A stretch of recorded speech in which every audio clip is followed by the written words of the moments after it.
Good evening, everyone. Hope everyone's doing alright, as per the norms. Now, I've got a scary prospect for you. What if I were to have the ability to perform mitosis? I mean, look at me. I look like two people, and if you split me right down the middle, imagine what you could do with that shit. Imagine two of me. The lefties would be absolutely shitting themselves, because two of me is a very fucking dangerous thing indeed. First and foremost, I'd be a lot fitter, because I wouldn't have the weight of two people.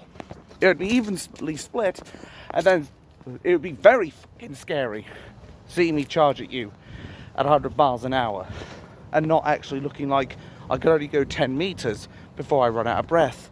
But rumour has it, if I were to do that, it might cause the earth to explode. But of course you didn't come here to have me delve into the darkest depths of my mind. No, I want to spend a little more time speaking about Peter the Martyr Lynch, as somebody quite aptly named them in the comments of my last video.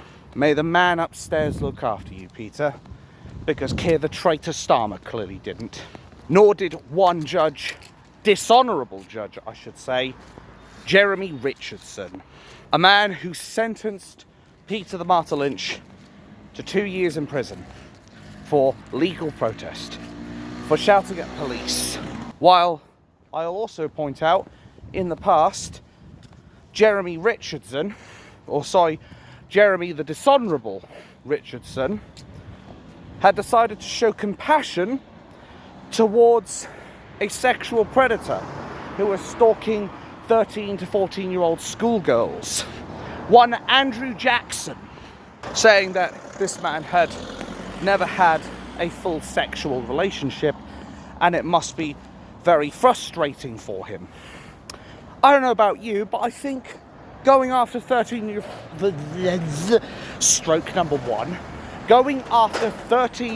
14-year-old girls, I find that kind of creepy.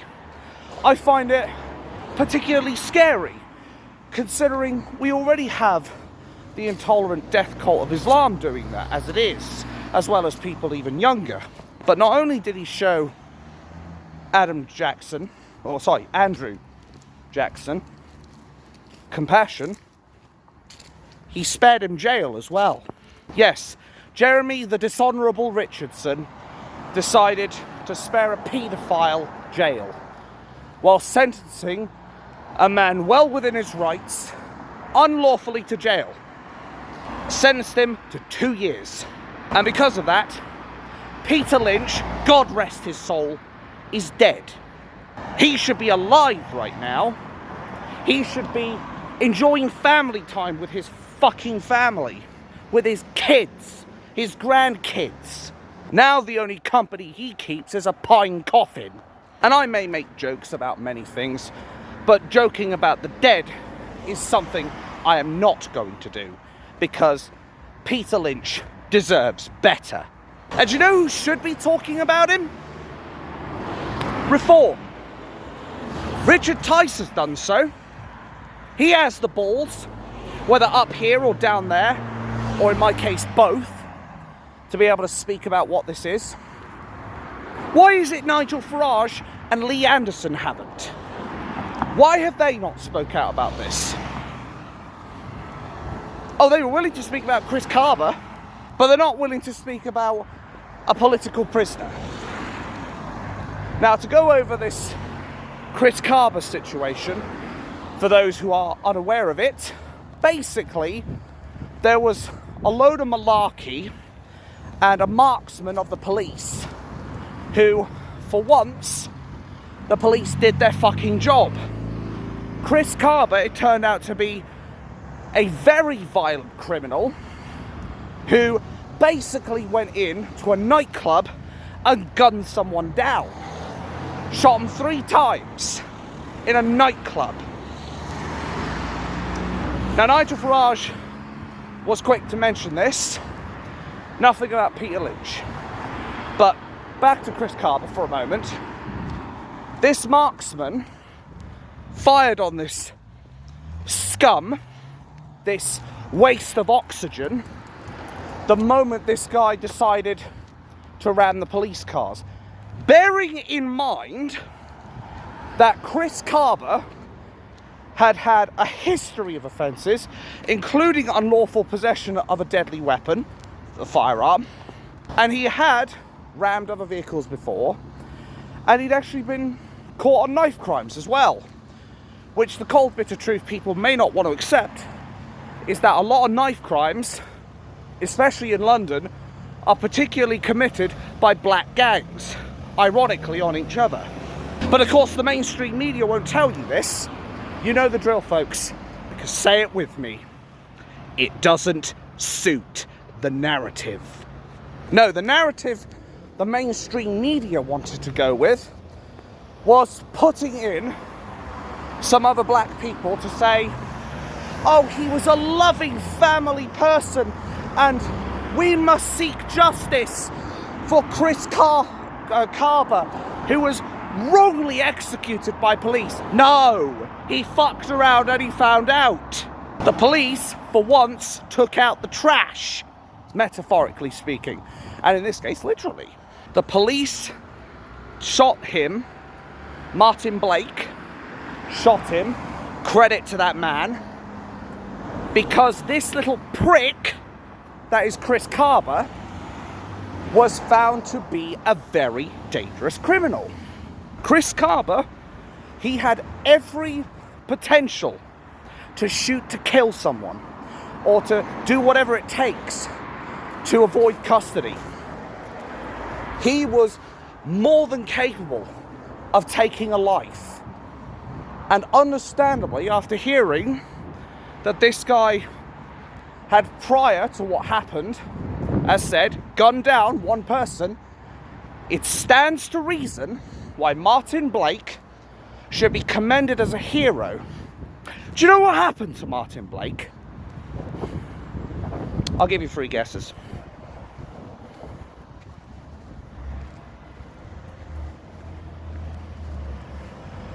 Time's up.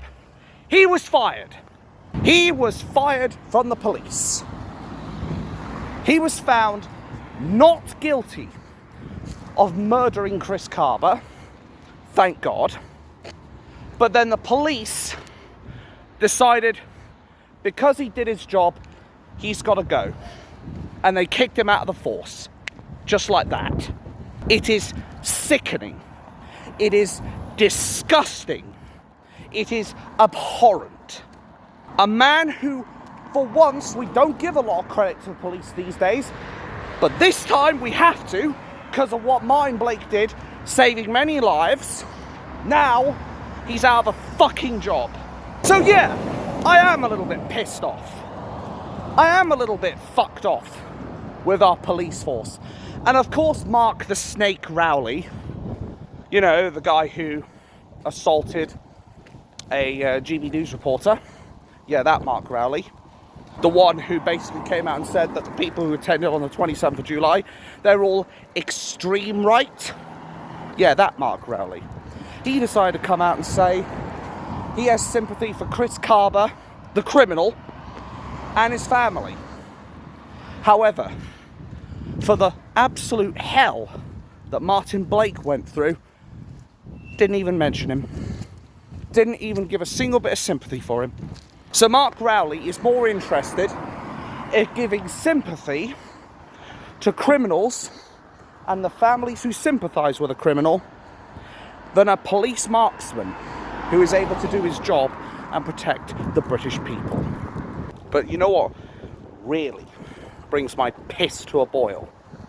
There are some absolute lunatics who have a GoFundMe up as of right now, who have raised £12,000 and counting to Chris Kaba's family and Chris Kaba, a dead criminal. Now, last time I checked, isn't it illegal to be giving funds to criminals, or these people who sympathise with criminals or terrorists? Or have I got that wrong? There are left-wing NPCs donating money to the family of a criminal. Meanwhile, Tommy Robinson, who has had his legal funds in a bank, I think it was Tide Bank. They decided to freeze the account and lock down his money that ordinary people donated to him. Now, last time I checked, he has not committed any criminal activity. He has not used any money to commit criminal activity. He has used money for protests. He has used money to support his kids. But they froze his account. GoFundMe. We demand that you freeze the GoFundMe of Chris Kaba's family to make sure that this money doesn't potentially go towards another act of criminality, or potentially to put Martin Blake through even more hell that he frankly doesn't deserve. But back to Peter Lynch, Peter the Martyr Lynch. This is stroke number 2. This is a direct message to Nigel the Phony Farage and Lee Anderson. Have you got the guts to come out and publicly speak out against Keir the Traitor Starmer and Jeremy Richardson for the indubitable murder of Peter the Martyr Lynch? Have you got the balls to do it? Richard Tice did. Let's see you do it. Or are you going to keep hiding behind Zia Yusuf because he was a Muslim who donated shit tons of money to you? As far as I see it, and Tommy even saw it, reform is compromised at best and corrupted at worst. Put your money where your mouth is, Farage and Lee Anderson. Let's see you condemn Keir the Traitor Starmer and Jeremy the Dishonourable Judge Richardson for effectively murdering an ordinary citizen well within his rights to peacefully protest. Did he shout at the police? Yes, he did. Did he call asylum seekers child killers? And did he say the police were protecting the people that were killing and raping children? Yes, he did. But none of that had actually broken the law. All it was a few hurty words that, as we all know, the soy boys and the soy girls in the left wing, they don't like that. You know why? Because it hurts their poor little sensitive feelings. Well, fuck their feelings, quite frankly. Because they are the emotional ones. The left are always the ones to try and project the problems of themselves over to this so-called group of people called the far right. They always want to pull the race card. They always want to pull the far right card. They always want to pull the Islamophobia card. Whenever that very important thing that a lot of people who are called far right, they pull this out to counter very elegantly and cleanly the arguments of the left. It's called facts. We don't want you to pussyfoot around this, Nigel Farage. Prove to me you're not a phony. Otherwise I will call you Nigel the Phony Farage. Because the way I look at it, you speak a good game, but it seems over these months and years, you've floundered. You've bottled it. You have backed away from making the right decisions. You have backed away from being that person that we need. You refuse to accept that mass deportations are needed. You refuse to accept that basically we don't have a problem with being replaced. Yes, we fucking do. Islam have categorically come out and said the biggest weapon, the greatest weapon they have is the mother's womb, which of course the mainstream media are not going to tell you. Islamists are not going to tell us kafir, kafar, kafuffle, whatever you want to call us, about what their plans are. Hell, why is it in the houses of treachery, I mean Parliament, or maybe I was right first time, there is a Quran in the middle of the fucking tables in the houses of treachery. And hell, it apparently supposed to be, it's, I can't even get the words out now, it's apparently supposed to be handled by someone of the faith and not touched by Kafir Kerfuffle's hands. Apparently it's supposed to be sacred, and if we touch that Quran, it is therefore contaminated, and as such there is burnings of the Quran, usually contaminated Quran, because Islam cannot have non-Muslim hands touch their holy book. Do you see that with Christians? I don't think you do. Oh, if we hand the book over to a woman, is it suddenly contaminated now? Or if we hand it to a homosexual person, is the Holy Bible contaminated? No, it's not. It's still a holy book. That's the bottom line. But again, mainstream media won't tell you that. But Islam has that great deal of intolerance towards the Western world, towards any other person who is not a Muslim.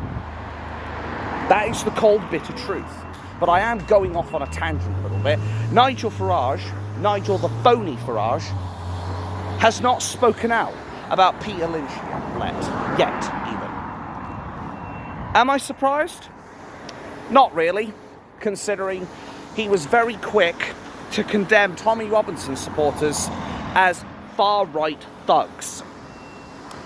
He even went as far as to say that Tommy Robinson and all the Tommy Robinsons, as he described us, instigated these riots, when Tommy Robinson has done nothing but call for peace as far as the Southport riots are concerned. He hasn't even got the balls to apologise to us. I'm sorry, but the cold, bitter truth is, he is no longer the man we need. I think Nick Tenaconi, or whatever his name is, the leader of UKIP, he sounds like a great guy. I only wish I could have met him in Norwich, so I could actually shake his hand. Because he is right. We need our country back. We want our country back. We need to leave the ECHR. We need to do mass deportations of illegal immigrants and Islamic people, because their third world shithole ideology is not compatible with the West. Hell, there are people even coming out and saying categorically to the judges, I believe, or the ECHR, or whoever it was, they even came out and said that Islamic religion is fundamentally incompatible with Western politics. But Nigel Farage is ignoring that elephant in the room. He is ignoring the fact that Islam wants to turn our country into a caliphate, a third world shithole like these people that are coming over the seas are doing right now. Islam has no place in our country. It has no place in the West. And in any decent society, it is a cancer. But Nigel Farage would rather bury his head in the fucking sand. He would rather criticise people who follow Tommy Robinson as far right. He would rather look after his own ego. He would rather look after his own party and his own arse. I'm surprised that he doesn't have a 24/7 rear guard. That's the way I look at him. But it is indubitable now that Jeremy the Dishonourable Richardson needs to be fired from his job as a judge, and he needs to face the crime of murder against Peter Lynch, as does Keir the Traitor Starmer. Because I will tell you right now, if he's allowed to stay in power, Keir the Traitor Starmer, over the next 6 months, our country is going to be cooked. Simple as that. If Keir the Traitor Starmer and the Labour Party are not removed from power in 6 months, we're done for.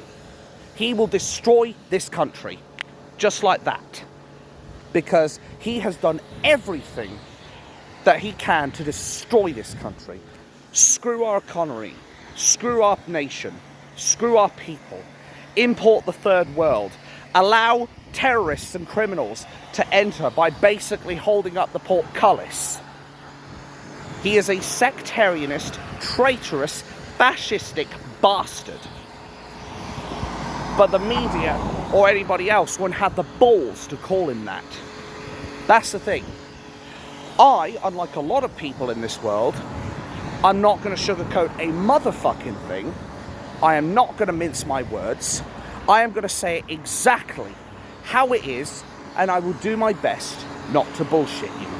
And I do this not only for myself, but I also do it for the channels who have tried to speak out like this, who have been shut down by YouTube. More and more people are coming out, saying it exactly how it is, saying that Keir the Traitor Starmer has blood on his hands, and so does Jeremy the Dishonourable Richardson. It is about time that we take out the trash and place it in the dustbin of history.